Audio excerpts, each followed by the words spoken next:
वीर एकलव्य, जो कि इतिहास में एक सर्वश्रेष्ठ धनुषधारी हैं, बचपन में वो जंगल में खेलते हुए एक आश्रम के पास जा पहुँचे।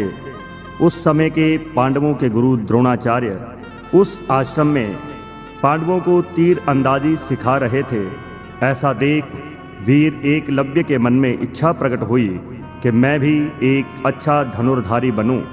जब उन्होंने गुरु द्रोण से कहा कि मैं आपसे धनुष विद्या सीखना चाहता हूँ, द्रोणा ने बोला कि बालक, तुम किस जाति से संबंधित हो? वीर एकलव्य बोले कि मैं वाल्मीकन हूँ। तो द्रोणा ने कहा कि मैं पांडवों का गुरु हूँ, किसी भी क्षुद्र को इस विद्या का ज्ञान नहीं दे सकता, और उसे ऐसा कहकर आश्रम से वापस भेज दिया। वीर एकलव्य ने घर आकर सारी बात अपनी माँ सुलेखा को बताई। क्षुद्र कहकर आश्रम से निकाले जाने की बात सुनकर माता सुलेखा बोली कि सीता रक्षक वाल्मीकि, जिन्होंने लव कुश को धनुर्विद्या का ज्ञान दिया है, तुम उनको सच्चे मन से अपने हृदय में बसाकर उनका ध्यान लगाकर अभ्यास आरंभ करो, भगवान वाल्मीकि कृपा करेंगे। एकलव्य ने अपनी माँ की बात मानते हुए वाल्मीकि जी की मूर्ति बनाकर उन्हें अपना गुरु मानकर अभ्यास प्रारंभ कर दिया। कुछ समय के पश्चात वे तीर अंदाजी में पूर्ण निपुण हो गए। एक दिन वीर एकलव्य अभ्यास कर रहे थे और एक कुत्ता भौंककर उनके अभ्यास में विघ्न डाल रहा था। वीर एकलव्य ने तीरों से उसका मुंह ऐसे बंद किया कि उसका मुंह घायल तक नहीं हुआ। अचानक द्रोणाचार्य और पांडव इस कौतुक को देखकर आश्चर्यचकित हुए कि ऐसा कौन सा तीर अंदाज है जिसकी ऐसी अविश्वसनीय और अद्वितीय तीर अंदाजी है। द्रोणाचार्य ने जब उसे देखा कि वे वही बालक है जिसे मैंने धनुर्विद्या सीखने को मना करके आश्रम से वापस भेज दिया था, द्रोणाचार्य ने पूछा कि बालक, तेरे गुरु कौन है? तो एकलव्य ने उत्तर दिया कि सृष्टिकर्ता भगवान वाल्मीकि ही मेरे गुरु हैं।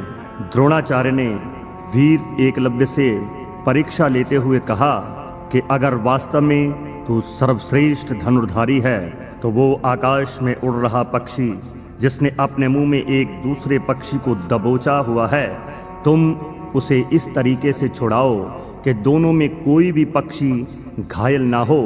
और वीर एकलव्य ने ऐसा ही कर दिखाया, जिसको देखकर द्रोणाचार्य आश्चर्यचकित हो गए।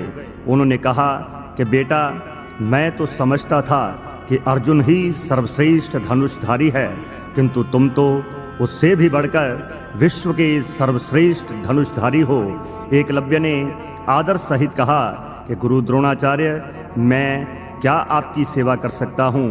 और इसी भाव की आड़ में द्रोणाचार्य ने किस प्रकार वीर एकलव्य का छल से दाहिने हाथ का अंगूठा मांग लिया, ये गाथा भजन द्वारा प्रस्तुत है।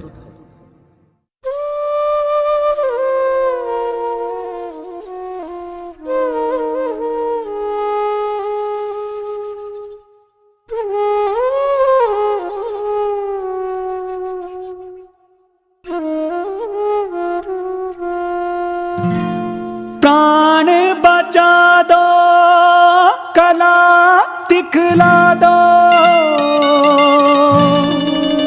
ले गया मान उडारी। एकलव्य की परख अनजाना, करे द्रोणाचारी,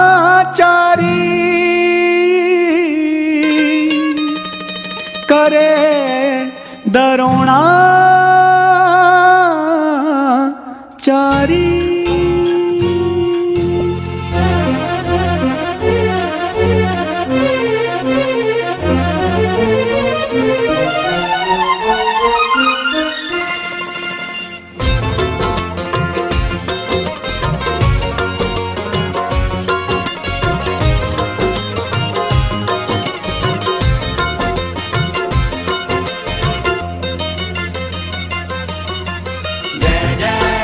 एकलव्य वीर की, एकलव्य वीर की, एकलव्य वीर की जय, एकलव्य वीर की, एकलव्य वीर की, एकलव्य वीर की जय। पक्षी को पक्षी न दबोचा, उड़ता देख आसमान, एकलव्य ने जान बचा दी, छोड़ के भीतर बाण। उड़ गए दोनों मरा न कोई, द्रोणा हुए हैरान, द्रोणा हुए हैरान, द्रोणा हुए हैरान। एकलव्य वीर की, एकलव्य वीर की, एकलव्य वीर की जय,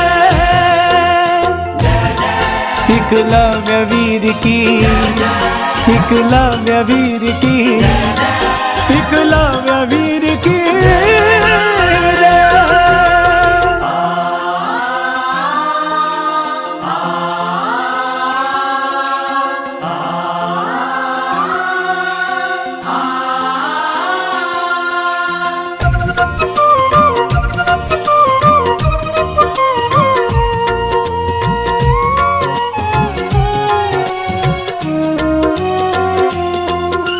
बाली उमरिया तीरंदाजी, तारों से जाऊं ची साजी,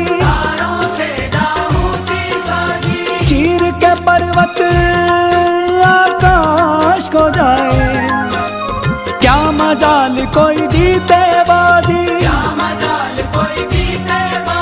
धनुषधारी बड़ी तैयारी, तीरंदाज महान, तीरंदाज महान, तीरंदाज महान। एकलव्य वीर की, एकलव्य वीर की, एकलव्य वीर की जय, एकलव्य वीर की, एकलव्य वीर की, एकलव्य वीर की जय।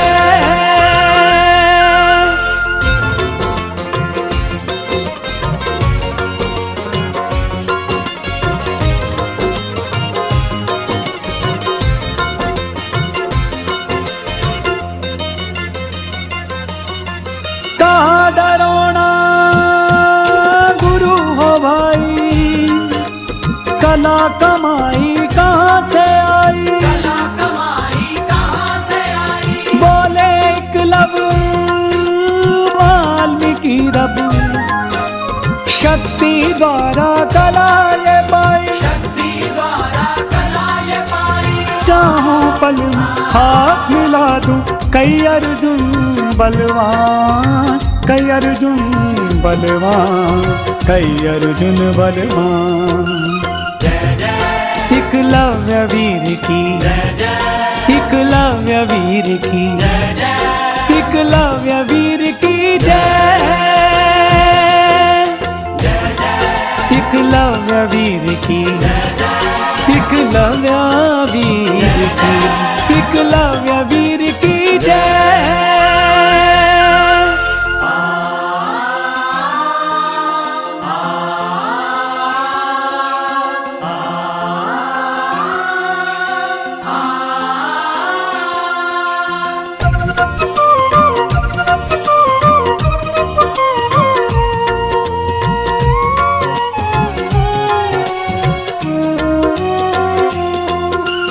आदि योधा किया कमाला, बदली देख दरोणा चाला,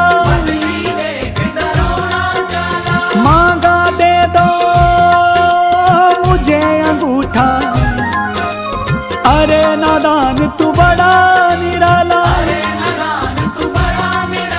छल कपटों में की बर्बादी, बच रहना अनजान, बच रहना अनजान, बच रहना अनजान।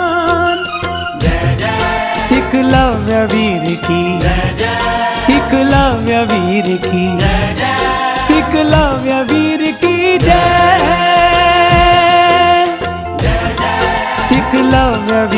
की एकलव्य